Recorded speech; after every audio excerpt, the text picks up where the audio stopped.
Do you know those childhood stories we hear but never take seriously?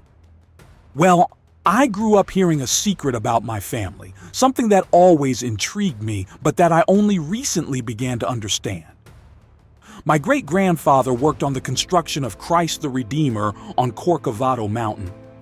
But according to him, that place carried something more than cement, iron, and stone.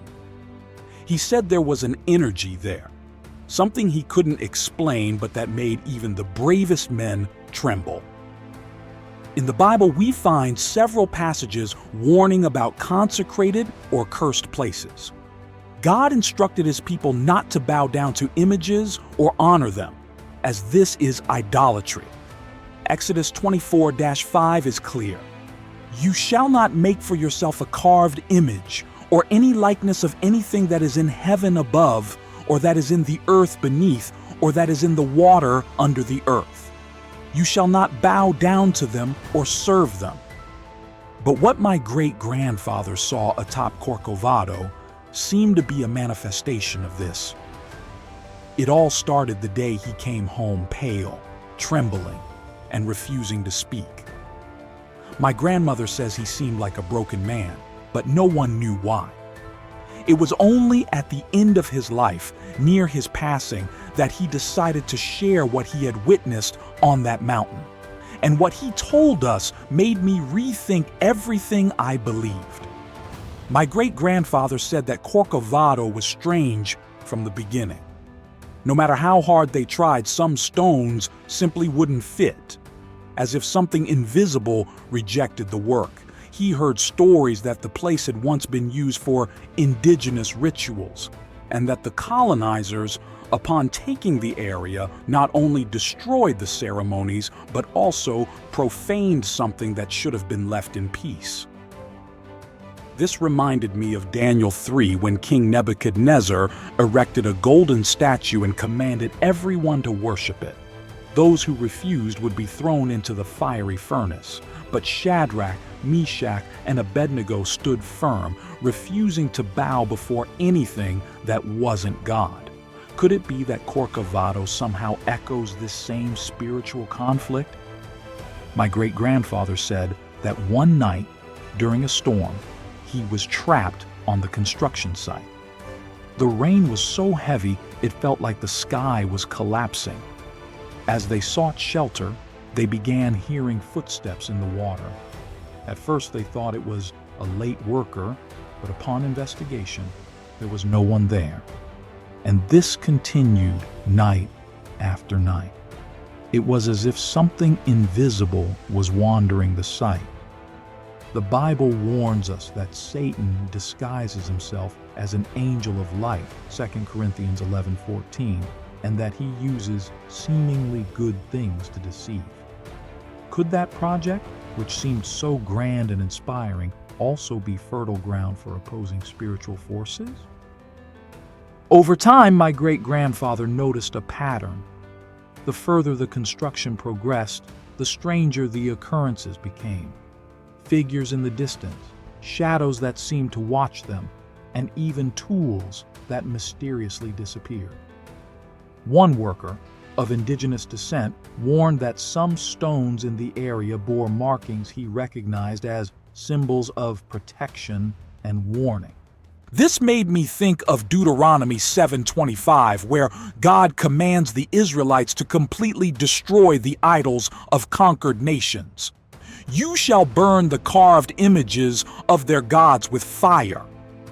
You shall not covet the silver or gold that is on them, nor take it for yourselves, lest you be snared by it. For it is an abomination to the Lord your God. Could those markings have been a sign that something sacred had been corrupted?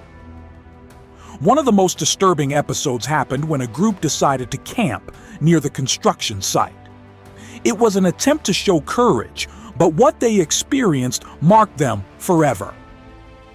During the night, a dense fog enveloped the area, and everyone began hearing a kind of chant, low and almost like a whisper. One of the men, Elias, simply disappeared. Days later, his tools were found clean. as if someone had placed them there on purpose. In Isaiah 44, 9 through 10, we read, "All who make carved idols are nothing, and the things they treasure are worthless. Those who would speak up for them are blind, they are ignorant to their own shame." Could it be that by building something so monumental, they were unintentionally awakening forces that should have remained dormant? My great-grandfather believed that Corcovado was more than just a workplace. He said there was a spiritual weight there, as if the entire environment rebelled against what they were doing. He began having recurring nightmares, hearing words in a language he didn't know but that seemed laden with meaning.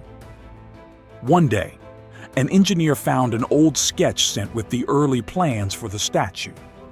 On the back of the paper were strange symbols, similar to the markings workers had already found on the stones.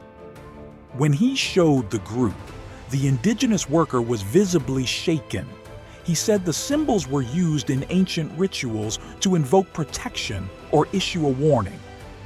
At that moment, my great-grandfather realized that what was happening wasn't just imagination. Just like in biblical times, when God warned his people about the dangers of mixing the sacred with the profane, it seemed that Corcovado was a stage for a spiritual battle. Each day the unease grew.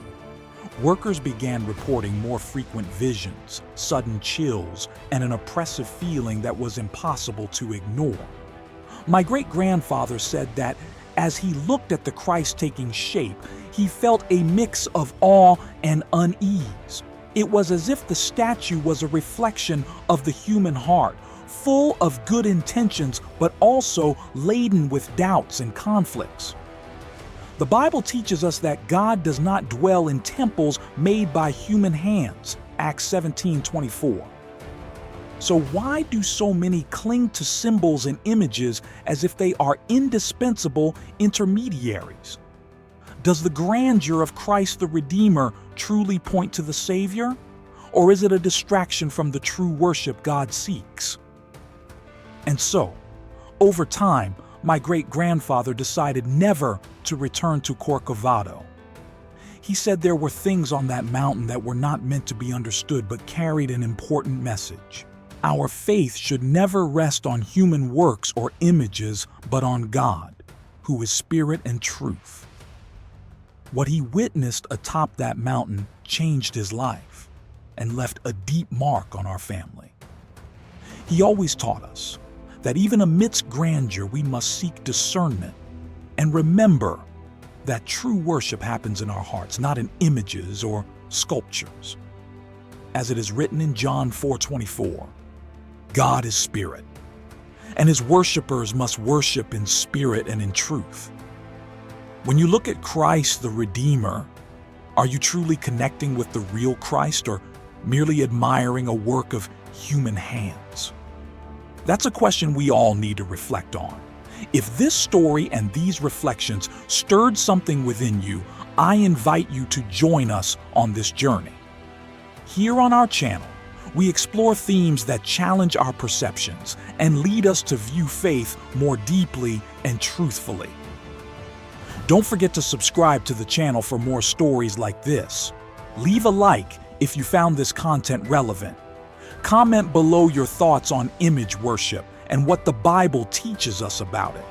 Share this video with someone who also needs to hear this message. Together, we can continue reflecting, learning, and drawing closer to God in a more authentic and transformative way. See you in the next video.